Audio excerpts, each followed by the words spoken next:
बेटी की विदाई में जितना बाप रोता है उतनी मां नहीं रोती। उसका कारण क्या है? उसका कारण यह है कि बेटी बाप को ज्यादा प्रिय होती है और बेटा मां को ज्यादा प्रिय होता है।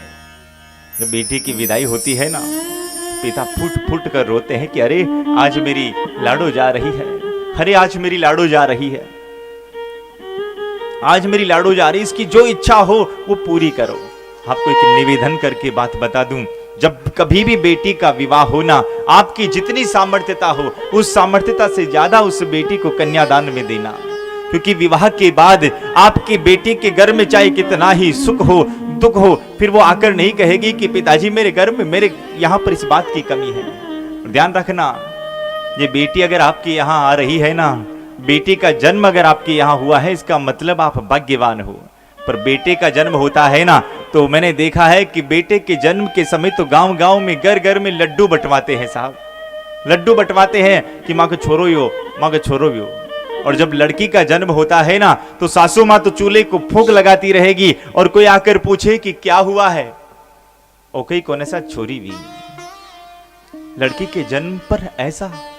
लेकिन ध्यान रख लेना, ये शास्त्र कहता है और बिल्कुल सही, ये लड़का आपके भाग्य से होगा, लड़का आपके भाग्य से होगा, पर लड़की आपके सौभाग्य से होगी। जब भगवान आपके ऊपर कृपा करेंगे ना, तब जाकर आपके यहां लड़की का जन्म होगा साहब। लड़की का जन्म ऐसे नहीं होता है, जब आपके ऊपर भगवान की कृपा होगी ना, तब जाकर आपके यहां लड़की का जन्म होगा। और शास्त्र कहता है कि जिसके यहां एक लड़की होती है ना, वो सौभाग्यवान है, और जिसके यहां 2, 3, 4, 5 लड़कियां होती है ना, उनके लिए तो कहा गया है कि उनके हाथों की लकीरों को स्वयं भगवान नारायण भी नहीं बदल सकते। इतना भाग्यवान हो जाता है साहब, इतना भाग्यवान हो जाता है। इसलिए कभी लड़की का जन्म हो तो खुशी मनाना, क्योंकि लड़की अपना भाग्य खुद लेकर आई है।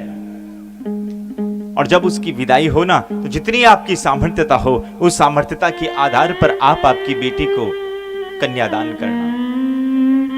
लेकिन होता क्या है, और आपको एक बात बताएं, बेटी का जब विवाह होना, विवाह के समय तो जो आपकी व्यवस्था थी आपने किया है, पर ध्यान रखना, बेटी का विवाह भले ही वो उस जगह को मायका कहा जाता है, क्या कहा जाता है, मायका, पर उसकी शोभा किससे है? उसकी शोभा पिताजी से मानी गई है साहब, उसकी शोभा पिताजी से है। घर में अगर गांव में अगर सुनने में आ जाए कि माँ अब नहीं रही है संसार में, बेटी आएगी और आकर अपने पिता के गले लग जाएगी, लपट कर रोने लगेगी। पर जब उसी बेटी को पता चले कि आज मेरे पिताजी नहीं रहे, तब वही बेटी दौड़ते दौड़ते आएगी, सबसे पहले घर की दहली पर गिर पड़ेगी और गिर कर फूट फूट कर रोएगी।